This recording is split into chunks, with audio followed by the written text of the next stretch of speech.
Hi, Sher. Hey, Kandace. How are you doing today?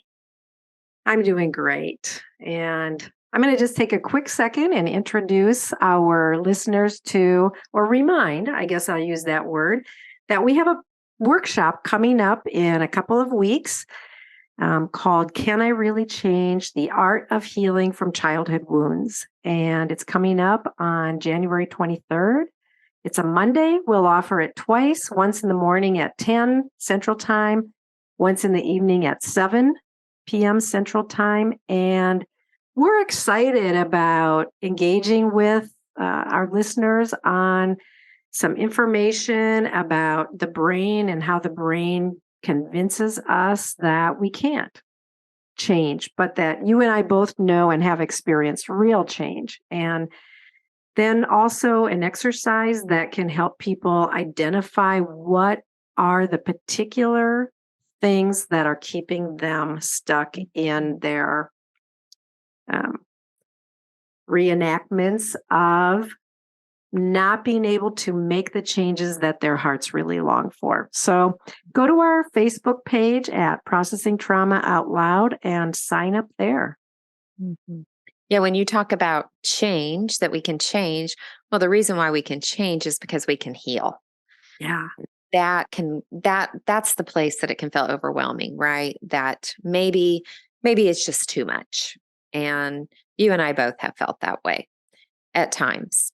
Yeah. But we've also experienced a very slow but effective and hopeful journey that we can heal. And we will continue to heal. Yeah. And not just you and me, like we are now in a community of people who are healing. Mm-hmm. And so to really give hope to people who have tried and tried and tried and didn't feel like they could really achieve healing.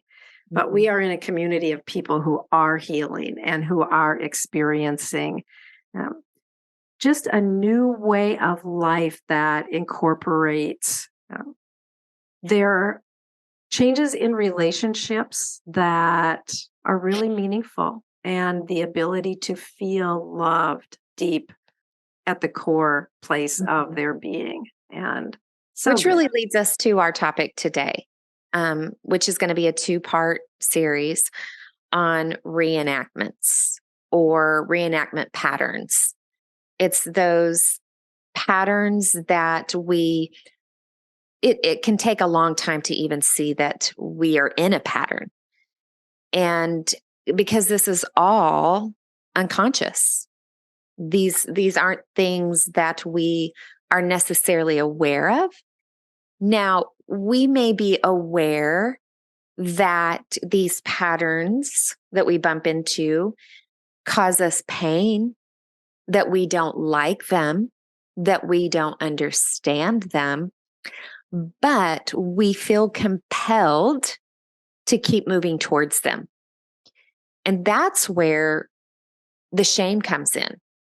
Why would I keep moving towards or choosing things that I know is going to bring me pain?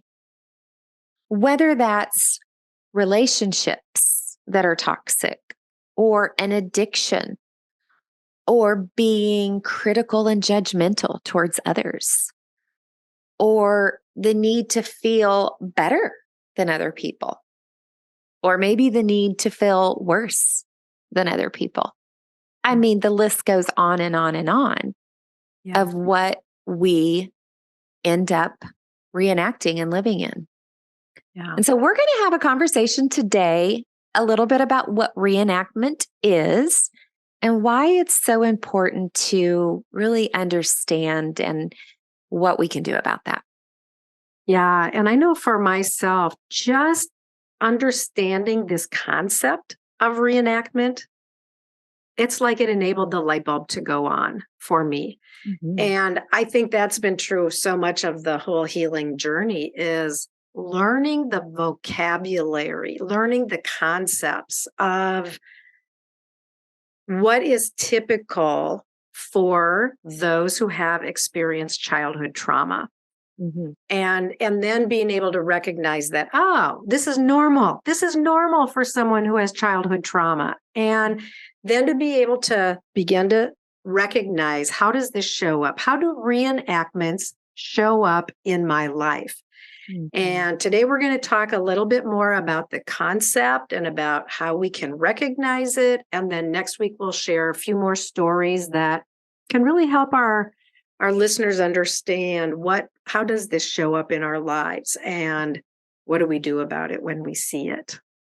And I want to say that one thing that I've noticed is when someone doesn't understand this, oftentimes they'll look at someone who's doing the work and they'll feel like they're making excuses. Because of that, I'm this way.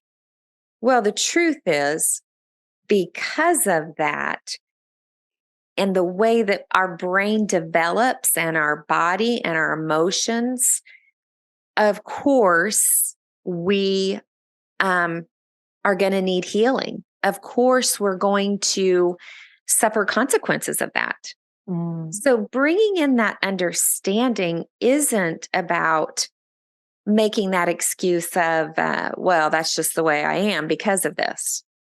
Yeah. And I want to say that attitude towards people who are doing the work needs to stop. Mm. It is the attitude that will cause people to go inward, to go dark, to feel alone, and for some to commit suicide. I know that's a strong statement, but it's just true. Yeah. Well, and I think the reality is that when we are reaching for healing, we have enough of our own self-judgment and self-contempt. Mm-hmm. And then when we feel that from others and it just gets piled on top, it's so painful. And at the same time, we recognize that our reenactments hurt the people who we are in relationship with. So it's kind of the catch-22 of, it's hard to accept others doing their healing work if we haven't done our own healing work. And if to accept others who are becoming aware of their reenactments when we aren't even aware of our own. So of course, we encourage the whole world, do your healing work so that we can experience life in a different way. But I mean, I have just recently in the last several years been aware of my reenactments in a way that I've been able to slow down and be aware and start to heal. My reenactments weren't a secret. In fact, they were quite public. But there were no true helpers who understood this, or at least I didn't encounter that for many years, to where I had people that were moving in up close with such deep love and compassion. They didn't say it was okay. Yeah. They didn't try to protect me from consequences. They just said, there's more to this story that's going on than you know.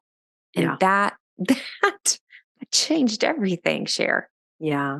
So let's talk about, pardon me, let's talk about what are some of the typical, or I don't even want to say typical. What are some familiar reenactments that people can really to help people understand what we're talking about here? So for example, I'll just say the person who shows up late everywhere they go, they really intend to be on time.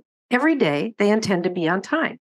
And they often end up showing up late. This is kind of a small thing in a way, but it's a reenactment that comes from something that is written into their story. There's a certain level of painfulness or irritation that they have for themselves, or that they maybe feel from other people. Just showing up late, or being disorganized, or These can be typical reenactments that we find ourselves caught in behaviors that we wish we could change, but we keep showing up the same way day after day. What are some other things that would just be typical reenactments that can help our listeners understand what is it that we're talking about here? Mm-hmm. Yeah, and those may seem like little things, but to the person there is an internal pain because they don't like that they are in that.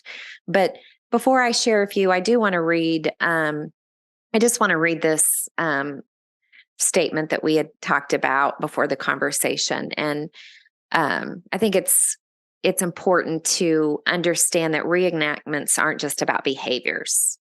Um, so, a reenactment is finding ourselves compelled subconsciously to repeat the same scenario, whether it's behaviors, thoughts, sensations, beliefs, emotions, or perceptions over and over again.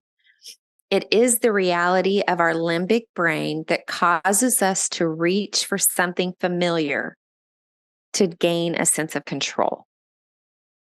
And this is all done subconsciously. Mm. So when you look at the person that's late over and over again, you might say, well, you can just choose to show up on time, right? But it's actually, there's a pain for them in showing up on time. We don't understand that pain. We don't know where it came from, but there is a pain for them on showing up in time, and there is a story behind it. Yeah. So that's not a new scenario, but I'm thinking of, okay, let's just say that as a child, you have a parent who you love that's it was very critical of you. And maybe they even framed their criticism as motivation. So you learned that to be motivated, you had to be criticized. But you also knew at a human level, because of the way you were created, that we weren't created to be criticized. So there is a pain there for you. But you're not going to argue with your parent about it because your parent is right. So you grow up and all of a sudden you realize all of these relationships that you're in, or most of them, are with people that criticize you. So you're drawn towards it. You almost, in a way, feel like you need it to feel okay. And you also have pain. It's a bind. Mm. And you don't know why. And yet you do start to recognize, like we can start to recognize the patterns, but we still don't know how to get out of them. Yeah. And so I want to ask you, let's talk about this same person. What happens when that person encounters someone that doesn't criticize them but loves them? Mm. Yeah. And I want to just put the word toxic there. That in having a toxic relationship doesn't mean that other person is bad, but Mhm. there's some level of the interaction is toxic for me in my healing journey or toxic for me in my well-being. And so, yeah, the criticism is familiar. Our brain latches on to that familiarity. And even though we maybe don't like it, we keep going toward that kind of relationship because it feels familiar. So there's pain there, but then we meet the person who is kind and gentle and maybe affirming. And I think what happens a lot of times then is we look at them with suspicion, Mm. like, ooh, this person doesn't feel safe to me because it feels like they're a flatterer or it feels like they're luring me in. And I'm more familiar with that hard edge that tells me how I'm not showing up right or not doing it right. I know how to cope with that. But when somebody comes at me with kindness, that doesn't feel very good to me. That feels scary. Mhm. Well, and you mentioned, I had said to you earlier, I said, familiar equates to safety, right? And you just added the perception of safety, right? So Yeah. familiar isn't necessarily safe, but familiar is what our bodies will tell us is safe. Or I would say our limbic brain Yeah. tells us that we're safe when in reality, we're not. Yeah. Because the critical person in our life might feel safe, but they're really not. Mm-hmm. The kind person doesn't feel safe because we don't really know what to do with that. And so we fear that legitimate pure goodness or even pure love that feels more scary to our brain than what we know and what we're familiar with. Mm-hmm. Which really leads to why is this important to understand?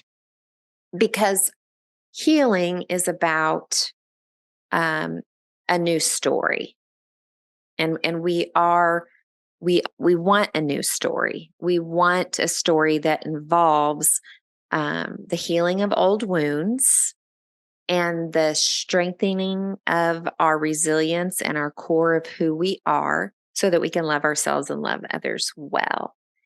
And so I've often thought about letting go of the old story and moving into the new story has been actually one of the most painful things I've ever done. Wow. Can you talk about what does that pain, when you use the word pain, what does that pain feel like? Mhm. That pain for me has felt like, uh, because, and I'll just mention real quick, especially being an 8 on the Enneagram, Mhm. powering up and feeling like I'm in control feels like safety. Mm. Letting go of an old story, even though there's pain, I have my ways of being in control of that. Yeah. Letting go of the old story and considering that I don't feel certain, that the predictability's gone, Mm. that I I could get hurt again, right? All of these things. That that so when I say pain, I also want to put in there fear, like the fear of the unknown. Yeah. Even though logically somebody on the outside would be like, well, why wouldn't you want that new story? Yeah. And I'll ask, and I'm because why? Why does the unknown feel scary? Mhm. Well, because it takes us back to that part in our childhood where the unknown was scary, Yeah. where the unpredictable meant there were going to be bad things happen and you had no control over it. Yeah. Right. Mhm. And that being in control, even the ways that as a child you figure it out, right? How to be Mhm. in control of your world in some ways. We all do this. Yeah. Then there was a sense of safety, even though you weren't Mhm. safe, you weren't in control, but you had that sense, and our brains always will figure out a way, right? And so now you're confronted with something that's truly good, and your whole body and brain says, no, no, no, not going there. Mhm. I just think this is such a good and important topic because I'm seeing shifts in my life of things that are truly not only giving me more clarity over my development and my story. I know you are too with um, the story work you've been doing, the group work, Yeah. and how much you have just really focused on caring for your littles. So we're seeing good things, Mm. but we also know there are so many people that are in the pain of why can't I heal? Why can't I change? How do I keep ending up in these cycles? Yeah. And so I look forward to sharing more on our next episode, where we'll both share some more personal stories to hopefully give our listeners some more hope. Yeah. Yeah. And I think we can just ask our listeners to spend a little bit of time thinking about, you and I spend a lot of time doing our own work. I do a ton of journaling, and we process trauma out loud. We talk about things. We we read. And to encourage our listeners to really give a little bit of thought to this, maybe with a journal in your hand, about what are some areas of reenactment that you find yourself caught in over and over? What are the things that you wish you could change, but here I am again in the same kind of relationship, or stuck in the same old behaviors that I wish I could change, and yet here they are again. What are the particularities that show up in your life that cause you to say, I wish that this could be different, and I don't know how to make it different? Mm-hmm. And then also maybe look a little bit at, what is the pain that you feel specifically? Get as specific as you can. What is the pain that you feel because you are caught in these reenactments? And then, what is the pain that comes up in you, or the uncomfortableness, the anxiety, the sensations in your body, when you consider moving toward doing it differently? Mm-hmm. Yeah, those are good. To be really specific, because if we stay in the realm of general, we can't hone in on what is the specific pain that we feel when we think about actually doing it differently. Yeah, those are good questions. And I like that you're encouraging our listeners to kind of get as specific as they can about the pain. That doesn't mean they have to get specific or understand the story right away. Yeah. It's more focusing on that. And I just want to say, all of that, whether you do this or not, does not change the fact that you are loved and worthy of belonging. You are worthy to be with on this journey, if it takes until your deathbed. Like, there's no expiration date on starting this, how long it takes. I think what I want to come clear is, you don't change or heal to get loved. You change and heal through love. Mm. And you change and heal to recognize that you are already lovable. Oh, yeah. I've said many times, I tell my grandsons, I ask them almost every time I'm with them, why, they call me BB, why does BB love you so much? And their automatic response now always is, because I'm so lovable. and I wanted to instill that in them. Like, they are so innately lovable just because they are. And that is true for every single one of us. And how desperately we needed to hear that when we were children, and not just hear the words, I love you, but for somebody to convince us, you are so lovable, and I love who you are, and I love Kandace, I love who you are, and I love being with you. I do, and you are, and I am too. And yes, there's no time frame on this. This is a process, and you and I continue to experience healing and freedom from reenactments. And yeah, so we have so much compassion for the journey. Like, the journey is life, really. Yeah. And I would say only compassion, only love. Do we have to challenge one another sometimes? Absolutely. A good coach will tell a player what they're capable of, you know? And so it's been such a joy to be on this journey with you. And I look forward to many, many years ahead of just continuing to grow and heal together. Yeah. It's good to be with you today. You too, Kandace. And I look forward to coming back next week and talking more about this. Me too. Love you. Love you too, friend.